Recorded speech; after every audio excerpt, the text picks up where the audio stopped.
પછી આમને આવા મને મને થોડોક સમય થયો ને તો તમારા બધા મને પરચા થયા એ બધું મેં જોયું પણ એમાંય કાંઈ નથી. આ તો બધું નાશવંત છે, આને હું કરવું છે? મારે તો જે પામવું છે એ જ મને મળવું જોઈએ. પછી એમ કરતા કરતા કોરોના વાયરસ આવ્યો. કોરોના વાયરસ આવ્યો તો મેં કીધું આમાં તો કોઈ ન બચાવે. આટલા બધામાં આવો કોરોના વાયરસમાં બધા મરવા માંડ્યા ત્યારે મને બીક લાગી. મેં કીધું સદગુરુ સાહેબ પાસે તો જવું જ પડશે મારે.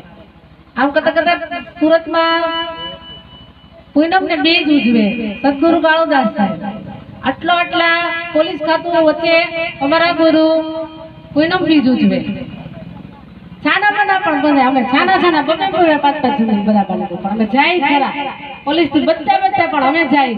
અમને કોઈ કોરોના વાયરસ નડ્યો જ નથી. આમ આવા ગુરુ છે ને આપણને બહુ પાર ઉતારી દે.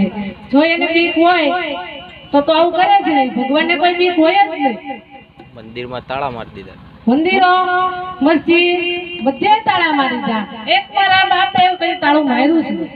એને આટલું કર્યું ને અમારી માથે એ તો કોઈ દિવસ ભૂલીશ જ નહીં.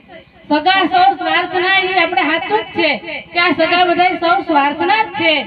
એક દિવસ મેં એમ કીધું કે આપણને એમ થયું કે આપણે આપણા ગામડે વયા જાય. કોરોના વાયરસ બે દોડી બે જવા માંડ્યા. મેં કીધું નહીં હવે નથી જવું. ત્યાં પણ કોઈ સગા તો સૌ સ્વાર્થના છે એ કોણ આપણને રાખે? અરે આપણે પગ દેવાનું નક્કી કરીતા તો એમ કે એ બધા કોરોના વાયરસ ને નહીં રહે છે. હું આપણે કઈ ડબ્બામાં પૂરી લઈ આવ્યા? આપણે કઈ બસમાં લેતા આવ્યા?